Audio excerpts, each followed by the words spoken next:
Alright everybody, I thought today we would go over parallel bus processing on the M32, X32, or even in your DAW in Pro Tools or Logic if you wanted to do this in some of your recordings.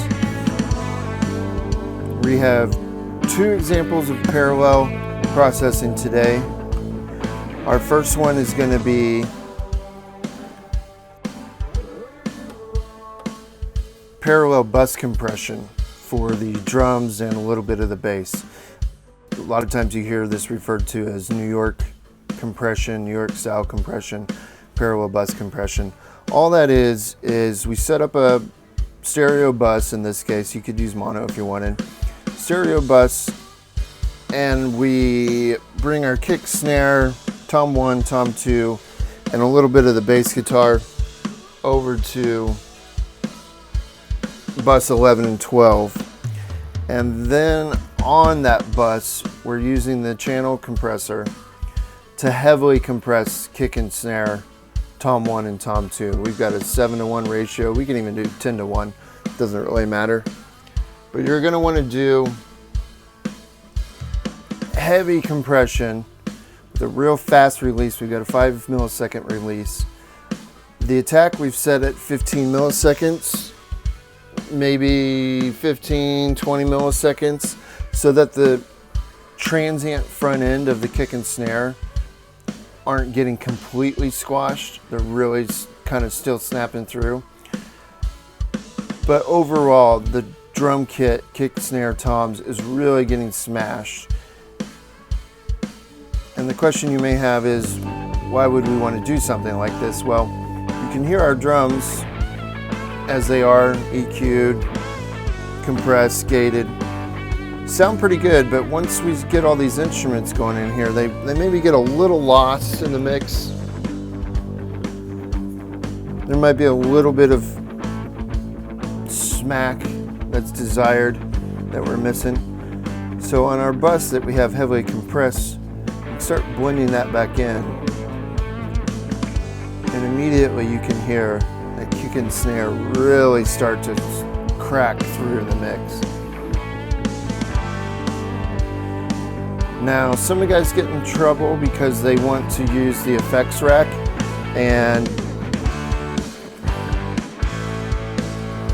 use one of the compressors there, like the 1176 style or maybe the LA2A.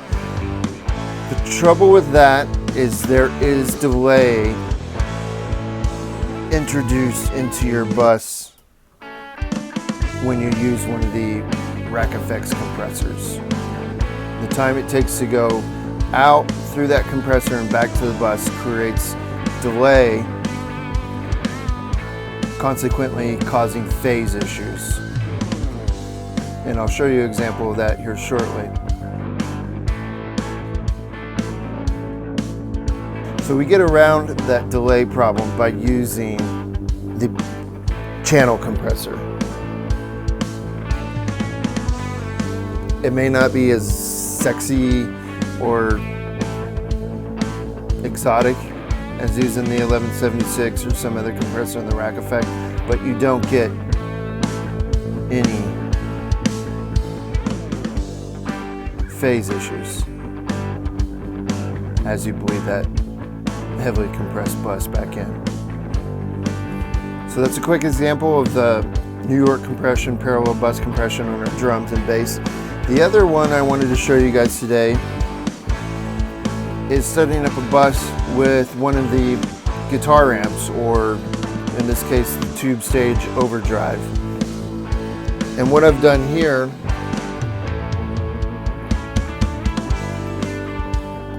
again is fed in my kick, my snare, a little bit of my bass guitar, and completely overdriven this circuit. It drives at 100%, even harmonics, odd harmonics are all the way up at 50%.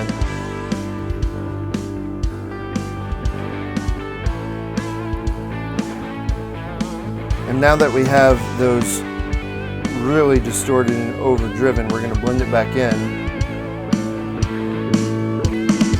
I'll exaggerate it here. You can hear our kick and snare and even our bass. It's really distorted, blasted. kind of ruined. But we would never use it that loud in front of house. We would always just blend it in.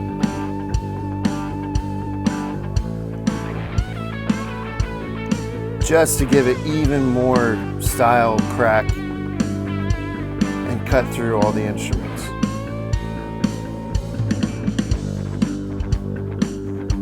So, that's just some quick examples of how we can use our buses to create parallel compression and parallel distortion. Just some ideas to get you guys thinking out there when you're mixing shows. If you like what you're watching, make sure you hit the subscribe button. Stick around because we will have more videos coming soon.